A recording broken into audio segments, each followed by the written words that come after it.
I'm so excited to introduce to you something that I've been wearing and loving for some time now. And I think you will too.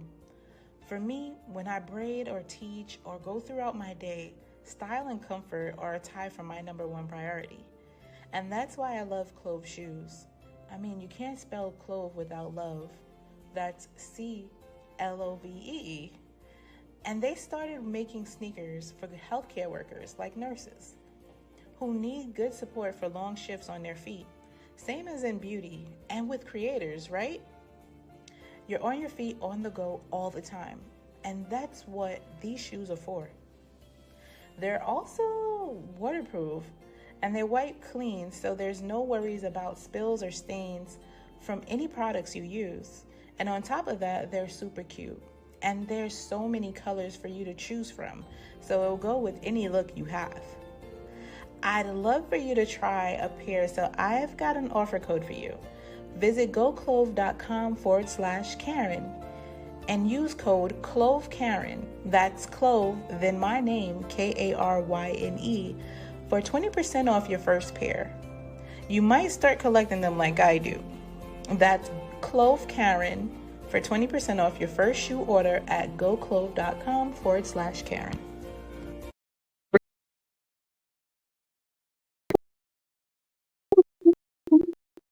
Welcome to the Art of Braids. I am your host, Karyne Tenord, and today's topic is a good one. Like, I'm going to go more in depth with these conversations because there's a beauty of bartering, right? Today's topic is the beauty of bartering and how it can get you far, right? First things first, braids is currency, right? Not all, like a lot of people are like, oh my God, I'm just bartering. And no, you have value. That's why it's very important to build on your craft, to make sure that you're good at what you do, because when you present it for somebody else, and especially if people come to you and be like, hey, I want you to do my hair, like I love you, you do, or you do amazing things, or you have a specific skill, or you know how to do XYZ, and I can't find it anywhere, right? Now you have become exclusive. Once you have established yourself as exclusive and you have your signature style, you have your signature something, and you already have this presence where people just like to be around you, that is valuable. That is working for you, right? People who like you, that works for you, right? So now the goal is to see how that adds value to whoever, wherever, whatever you're trying to do business with. And so let's take it from experience. Um, in my earlier days, I had a friend who did makeup. I did hair. We would exchange in bordering, like, hey, you do my makeup for this event. Plus, I really liked her makeup. It wasn't just because she does makeup. No, I really liked her makeup and she really liked how I did hair, right? I'm a painless braider. That's why it's very important. Not everybody's painless. Not everybody really cares about the person's hair. So when you establish, like I did, a niche of really putting care back into the entire experience, people are like, nah, I want to mess with you because first of all, I'm tender-headed, or people are pulling out my hair is fine, XYZ. So now you see the value that you bring as a braider or anything, any field that you bring, right? So she did my makeup, her makeup beats, okay? And I was like, yes, girl, yes. Um, and it was just kind of like it made sense. She likes to get her hair done. Now, I can't go to somebody who's not getting their hair done. I can't do that. But there was another one where it was a guy. He didn't have any hair, but I still bordered with him for photography. Early on, when I started turning hair into clothing, there was a piece that I had made for Kobe, like the tribute for Kobe, and the guy really, really liked it. Not to say that he wanted that one in particular, but he offered to shoot for it in exchange for me making something for his daughter. And it was something small, just like a quick little top. I was like, cool, I'll do that. because I knew there was a added value to what he could bring. I would get photos, and he would get a gift to send to his to give to his daughter. So it's like, don't necessarily think that it has to be a female or it has to be somebody with hair that you are bartering with and how you can add value. People already see, like, hey, I have a family member, or I have somebody, or I have a girlfriend, I have this that would really like your services. And of course, there are people who would take advantage of that, like they did in the past, where it's just like, oh, I'm giving you money. And I'm like, bro, that's not even how much I charge. I was helping you out because there was no value exchange from me doing someone in your family here for a discounted price. It was just because we were cool, but they took it the wrong way, where it was just like, oh, and so you have to really see, there's like, okay, how is this mutually benefiting me? And that is what bartering is, right? Second, set clear terms, right? Bartering is still business, right? You're still doing business if you're bartering. You're not doing it just because, like, oh, I need to get back. No, no, no, no. That's not how it is. You are still doing business, and I'm gonna go into to detail for that. Right. The beautiful thing about it is you have to say value. What value do I bring, and what value do they bring? And does it make sense? What is the leverage? Or what is the mutual value of what you're bringing? So, for example, early on, I was providing a service for someone for a photo shoot, right? Um, what am I getting?